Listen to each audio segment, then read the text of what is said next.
We thank you very much here at the Herland Report, Madame Linda Ulstein, for taking the time to joining us here to speak about the situation for the prisoners in Libya at the moment. You are a human rights activist. You are the founder and president of the Norwegian Human Rights Organization in Libya.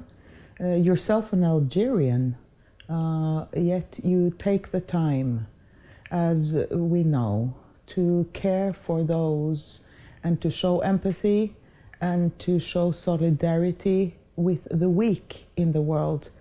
Although you have a nice life safely in the West, you still take from your time and your money to take care of the situation and speak up for what is happening in Libya. And we know that Libya went straight from being Africa's richest country, a welfare state with excellent water, dams and conditions, beautiful cities, good welfare state, and under Muammar Gaddafi. Muammar Gaddafi was on the verge of establishing a currency, the gold dinar, that would liberate the African continent and help the African continent not be so dependent on the West anymore. And we know how that was not so well looked upon in the West. And we got the Libya war in 2011, which completely destroyed Libya and which brought the Al-Qaeda to power in Libya. The militia leaders now control Libya, and the different warlords also partly control the state institutions in Libya to such an extent that tens of thousands of prisoners are kept in Libyan prisons without justice. And you are the spokesperson for this situation. Yes, this is the bitter truth of what's going on in Libya on the name of false democracy of the West. When it's coming to the prisoners, the situation is very critical. I see picture of people who was crucified, like in the time of 1800th century, but we are in 2018 with all this organization of human rights and the United Nations and the Court of La Haye and so on. And under the eyes of the West, the Libyan prisoners are tortured, killed, abused. And as I told you, I have really no words because I have a contact with some Libyan organization and with the family and the lawyer, and I see pictures and video and truth and reality where the media, not the BBC, not the CNN, no media is talking about really what's going on inside the prison in Libya. Women, children, and men was tortured with no mercy, And you know, they even take innocent people, healthy people, they businessmen, and they have money already from before. They take them with accusation that they are loyal to Muammar Gaddafi, and they let them to sign to give all their goods. And they keep them even in prison for they don't go out and ask for their own goods. And you know, we see some prisoners, they go inside the prison healthy and out from the prison with heroin. How you can get heroin inside, how you can get drugs inside the prison, and you are a prisoner. And just to make them addict for when they leave the prison, they are out of use. No, they can do nothing. They cannot even think about the future of the country, of to be loyal to Muammar Gaddafi or whatever. Women are abused. I will tell you a real story of a lady who contacted me by Facebook and told me, I lost my daughter in prison. And as a Libyan woman, I cannot say it, not in Facebook, and you know how the traditional is in Libya. But my daughter, she was in prison, and she get abused by, you know, the people working in prison, and she get pregnant, and they bring them, you know, not a professional nurse to take abortion to those girls in prison. And some of them, they died under hemorrhage. And even they take abortion, they push them to do things against their own will. And they push the prisoners to take tablets, ecstasy, and so on to make parties in the weekend. I never see in all my life, even I was activist helping Palestinian camps and the Syrian case or the Iraqi case, even the Yemeni case, I never see what I saw in the prison in Libya. And all this thanks, to these warlords who they're controlling, Libya. You have them in Misrata, you have them in Benghazi, you have them in Tripoli. The country really is living a really drama and not a democracy like the NATO did, like the NATO and the West pretend that they are going to bring the democracy in Libya. And what when it's coming to the drugs? Now, even when you visit Tunisia, you found drugs and cocaine. We never heard about drugs and cocaine as we hear now, because now Libya is the best base, became the best base for trading narcotica, for drugs, for the immigration, for selling women, for selling men, slavery, everything. Everything is legal in Libya, thanks to the bombarding of the NATO. The deafening silence in the Western media is a strange phenomenon, because we said prior to 2011 that the reason for going into Libya was to bring democracy and order into that society. And I'm just wondering what kind of democracy we brought to Libya, and if we have a failed project in the West and in the EU and France and the United States and Norway as well, realize and acknowledge that it was a failed project, which we have acknowledged, and President Obama said it too himself. Even shed some tear there, I do believe, stating that it was the mistake of his life to enter into Libya. If that was a mistake, then we need to see a reconciliation, and we need to see a pay up of all the money and all the billions that have evaporated from the Libyan Investment Fund. And precisely this seems to be the project of Dr. Saif al-Islam al-Gaddafi, as he also was such a reformer actually before 2011, with reforming the press to a more free press in Libya. We saw him attempting to also instate a new constitution in Libya, and he did so many housing projects and good things towards the people there. To help, and the Libyan Reconciliation Project under his current leadership, also has stated that if he were to be elected president and leader of Libya, he would even look with mercy upon many of the Libyans that have been caught in many of these different fractions, and that he would place an amnesty on so many in order to rejoin the Libyan people as a unified people, disregarding what happened during the war. And I think this could be a possibility also for many of those who regrettably have engaged in issues that they shouldn't have engaged in, that they are aware that this kind of reconciliation project could be a solution to Libya. This what you say about the Dr. Saif al-Islam al-Gaddafi, this is happened even when they bring the prisoners from Guantanamo. He have a picture with Abdel Hakim Belhaj and Khalid Sharif when they was prisoners in the prison of Buslim, and this is one of the proof at they have mercy about even the prisoners.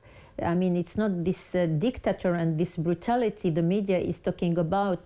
And we have those pictures of Dr. Saif al-Islam with Abdel Hakim Belhaj and Khalid Sharif, of these people who there was bring from America, from Guantanamo, and they was trying to give them better future, to change, to be better human being. And this is very positive and not negative. And the same people who the Dr. Saif al-Islam al-Gaddafi was having mercy of them, today they put his brother in jail, they kill Mu'tasam Billah al-Gaddafi, the oldest son of Muammar al-Gaddafi, and they kill Saif al-Arab al-Gaddafi, the son of the leader Muammar al-Gaddafi, and they exile the mother and the sister, and they put in jail Hannibal Muammar al-Gaddafi. this is the result to have a good heart and to take care of your own people. And as you see today, as I told you, the situation of the prisoners, do you think Abdel Hakim Belhaj care or anybody care about the prisoners? Everybody is caring about his own best interests. Everybody is caring about, power. Everybody is caring about his own goods and not the best of the Libyan goods, not the best of the Libyan people, not the best it will be to put the people together and to make peace, and we are Libyan and enough, it's enough. No, until today, still, the warlords taking control even over, the court, about the citadine, about the single normal life. The people, those who have the guns, they rule the Libya and they have the power. And of course, with the protection of the West, some groups, they have the Italian, who is helping them and protecting them. Some it's the Emirati, some it's Haftar have the American, have the Emirati, the Misrat they have the Qatari, the fundamentalists they have the Turkish, and so on and so on. And the Libyan people who is paying the prices. But I wish from this program, I call all the organization and the United Nations and the Court of La Haye to take in consideration what's going on in prison. Like these guys, 45 young people have to die from Muslim for nothing, and they are innocent because there is no control of the West, and the West don't even care. I'm working hard, and some other people are working hard to bring the voice to the United Nations, but they are working very slow and too little. And this is the word of the strongest. This is why we had Amnesty International. This is why we had organizations such as Human Rights Watch. And Human Rights Watch was very active, remarkably active, in putting out reports prior to 2011. So Yes. was Amnesty International. And it's a paradox that precisely the same international and Western aid organizations or NGOs that were so extremely active in order to take down and to help change the Western opinion, public opinion, towards, favorably being in favor of the NATO attack on Libya 2011. Precisely those same organizations have remained extremely silent. Silent, yes. And this, of course, one may wonder why that is. And the UN recently also put up, a spokesperson spoke up against the problem in Libya as the warlords seem to curb the state institutions and control the state institutions as well. But one wonders why there is not a much stronger reaction from the West. The answer is very easy, because this is made by people in a very high level. To bombard Libya, this is a decision was taken because of the economic crisis around the world. Then the target, it was the funds, the money, the oil of the Libyan people. And that's why some of the organizations, they don't even mention. I was taking contact with some organization here in Oslo, and they really don't care even. And I was very surprised, because it's one of the biggest organization here in Oslo and quite very known international. I went to the office, I bring the picture, the videos, I ask help, but they don't even care. I'm even a volunteer in that one. Each time they make some demonstration, I go and I help and so on, and they don't even want to help.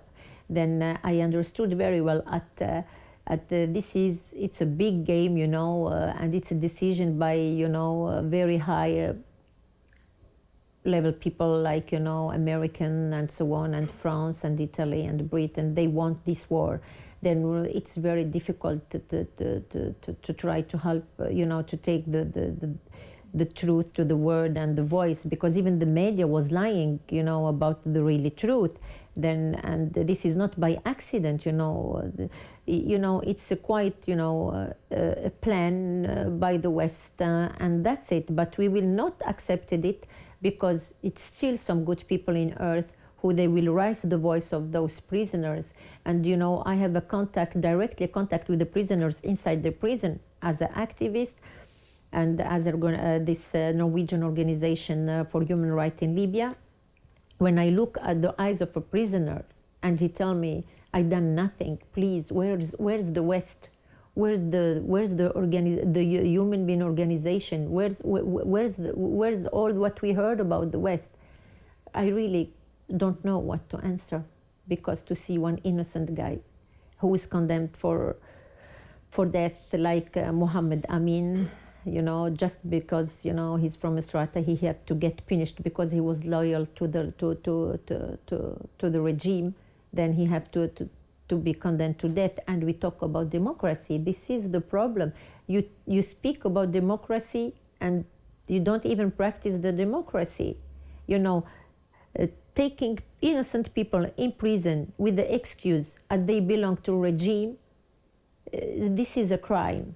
That's why I hope at the United Nations now in the 23rd, 24th, 25th and the 26th of September, it will be the 39th session of the United Nations for Human Rights. We hope that they take the case of Libya, of the prisoners in Libya, very seriously. There's this other paradox. I mean, when there was the no-fly zone implemented by the UN on Libya, we saw how Muammar Gaddafi ended up being killed.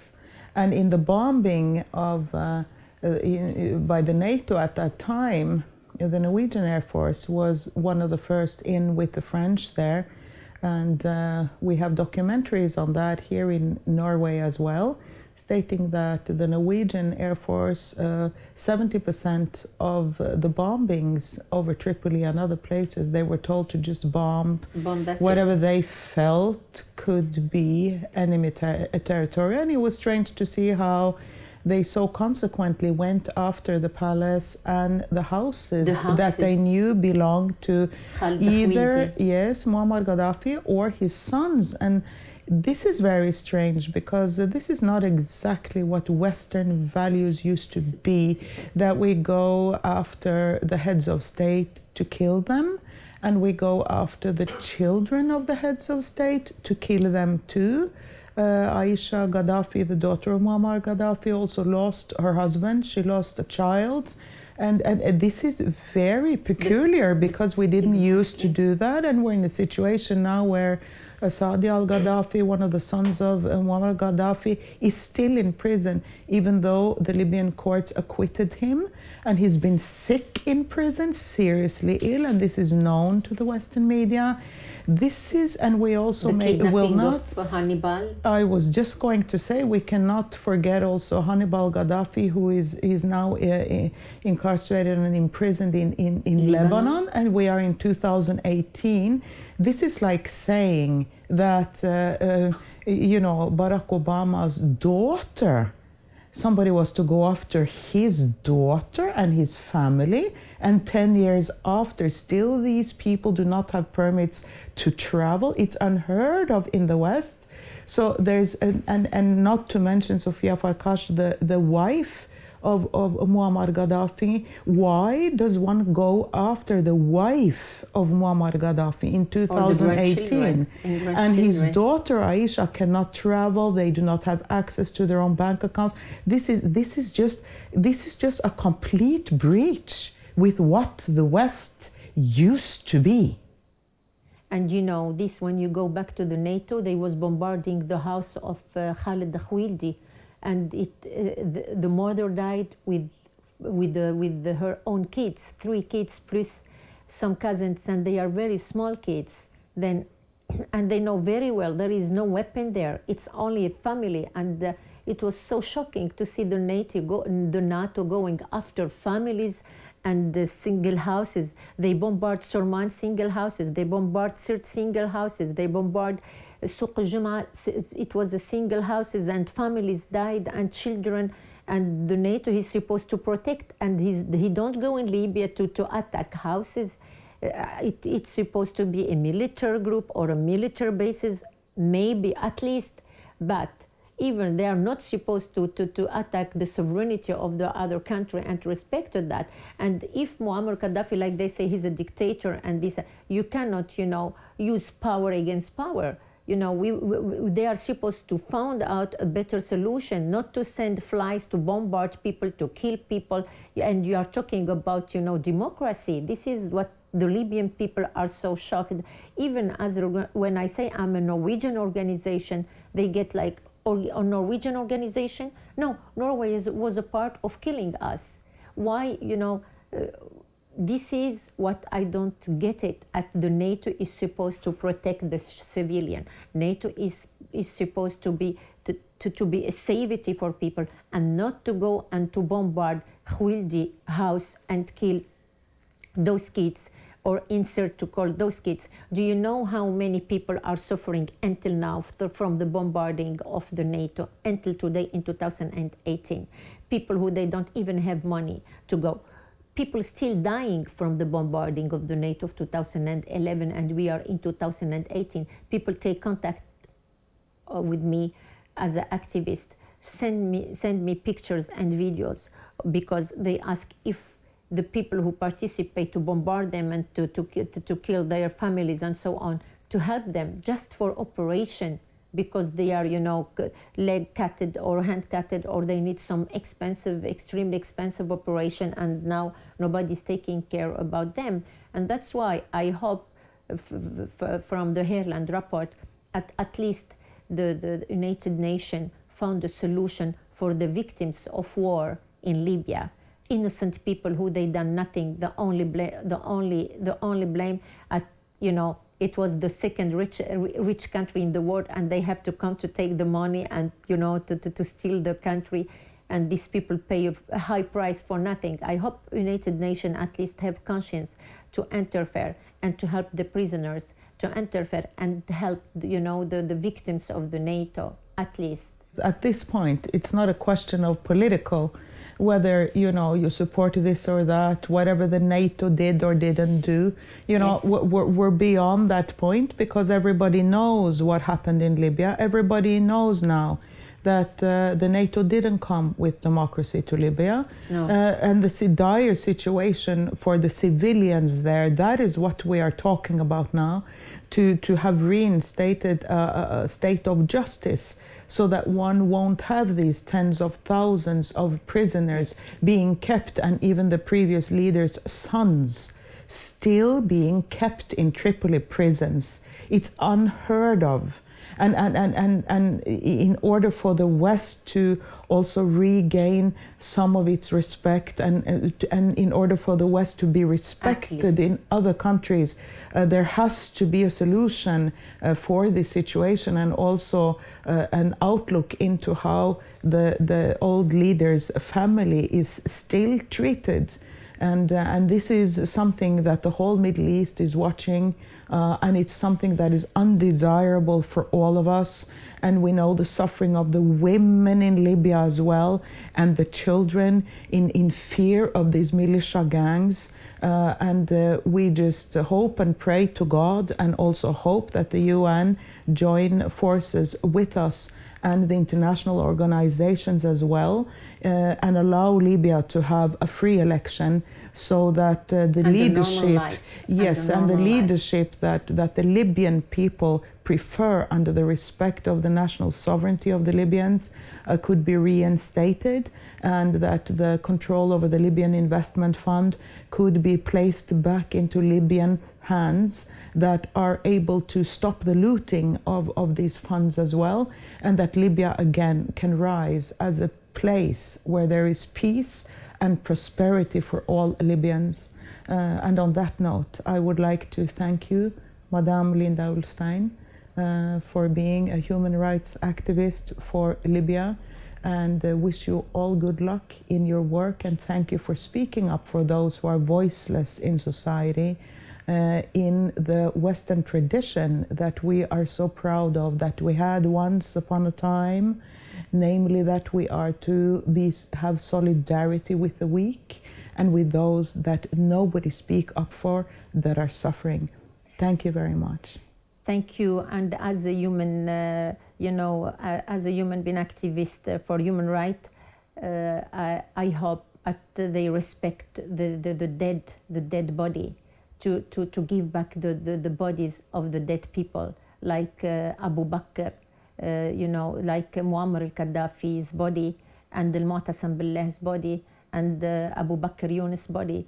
This is people who was taken as prisoners. It's the right of the wife of Muammar Gaddafi have the right to have a funeral for her husband, honorable funeral for her husband and for her son, al-Mu'tasam Billah al-Gaddafi, and for Abu Bakr Yunus as well, who was standing and defending his country against the NATO and the invasion. Those bodies are taken until today, and the family don't know even where are the body. And this is against, the Geneva, against the human right. I hope that they respect at least even the dead people and give the body back to the families. And I thank you a lot for your help to raise the voice of the Libyan people and the prisoners and all Africa. Thank you a lot.